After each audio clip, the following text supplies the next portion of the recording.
told me like he done before about them other guys and about us.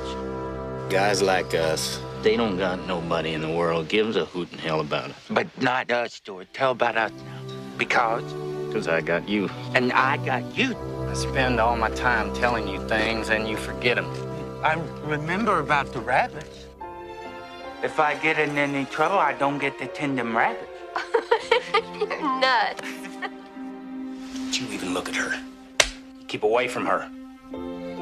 I ain't saying he's bright. He ain't. But he's a damn good worker. You're not much of a talker, is he?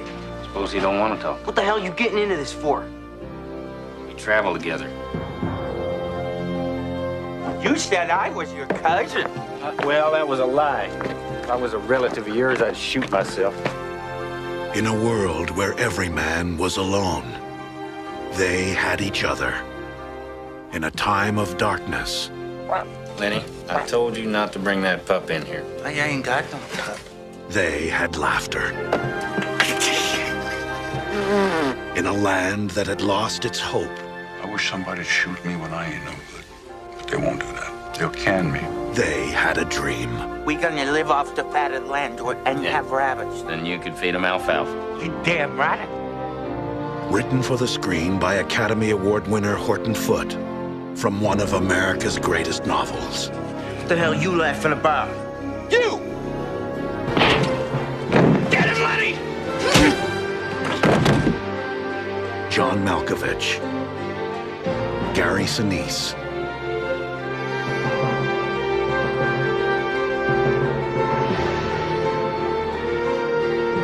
John Steinbeck's Of Mice and Men, directed by Gary Sinise. There are many differences between John Steinbeck's Of Mice and Men and Gary Sinise's 1992 film adaptation. One of the biggest differences is how characters are portrayed in each. Two characters in particular that are portrayed differently are Curly's wife and Lenny. Steinbeck's version of Curly's wife is much younger. She's referred to by George as the kid and jailbait. Her body is explained as adolescent. Steinbeck portrayed her this way because of the reckless way she flirted with men. According to the New York Times, Steinbeck's wife, Elaine, asked him once why he didn't name Curly's wife. He responded, "For one good reason, she's not a person, she's a symbol." Gary Sinise's version of Curly's wife was more than just a symbol. In an interview with the Chicago Tribune, Sinise suggests that Curly's wife is a tragic prisoner of the way things are. He casted an older woman to play Curly's wife in his movie. Sherilyn Finn was 27 at the time. On top of being older, in the movie, she also seemed more controlled by Curly. She was bored in the movie looking for friends, as opposed to flirting with them all, like in the book. Sinise wanted to give more meaning to Curly's wife's role because the movie was made much later than Steinbeck wrote the book. Women in the 90s had much more respect than in the 30s. I don't like Curly. He ain't a nice fella.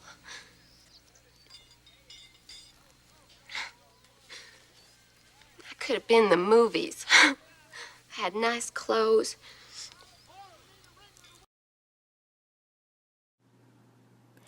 The most significant difference about Lenny in the book compared to the movie is his appearance. In the book, he was described as a big teddy bear and was very young looking. But in the movie, he was played by an older man who wasn't as big. John Malkovich was 39 at the time that he played Lenny. Because of these differences, the audience perceived Lenny differently. In the book, readers feel a connection with Lenny due to his teddy bear qualities. In the movie, there's no connection between Lenny and the audience. We are just made to feel sorry for him because he is a burden on George.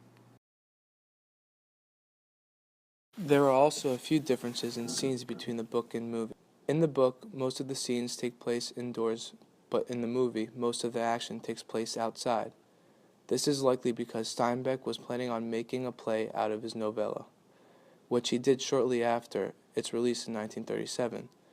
Shooting the scenes outside in the movie gave a feel of the ranch hand lifestyle and the labor life George and Lenny were accustomed to.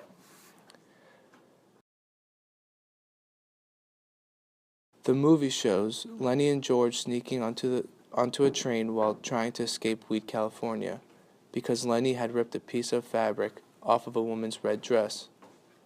The book starts off with Lenny and George walking to Tyler Ranch, and it's later revealed about the red dress. The director added the scene to the movie to add suspense to the opening.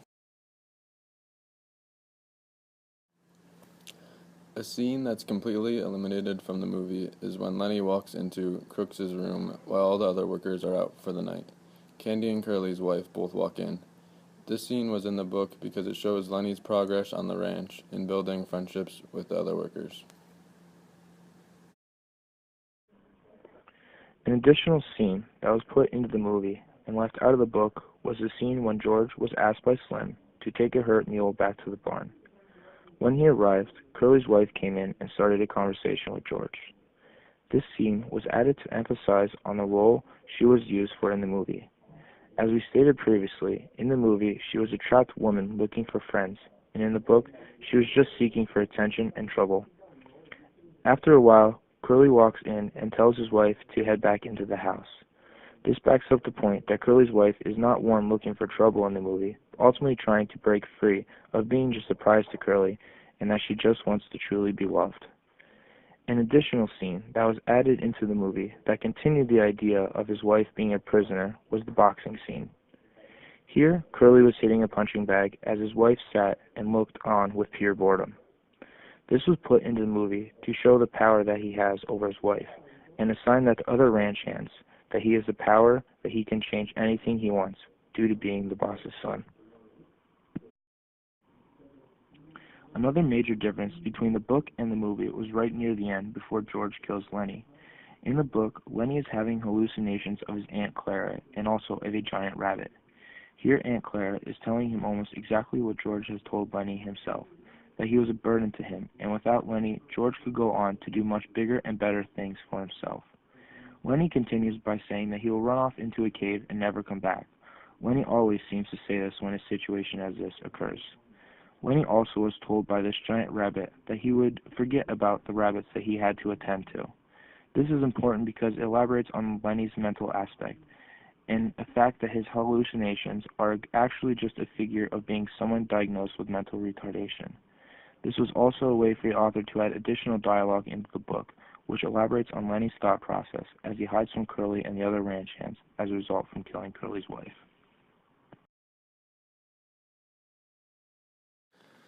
In the book, it is obviously very difficult for George to kill Lenny.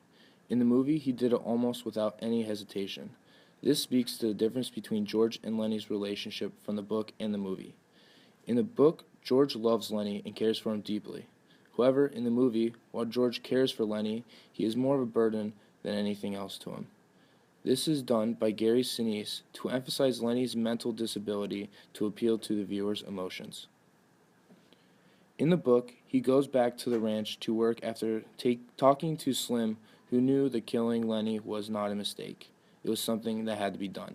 He told George he did the right thing by killing Lenny. In the movie, George shoots Lenny and takes off, leaving the ranch for good. The movie went full circle with George on the train, reminiscing in the beginning and at the end. The difference can be attributed to the lack of relationships the movie established compared to the book between George and the other ranch hands.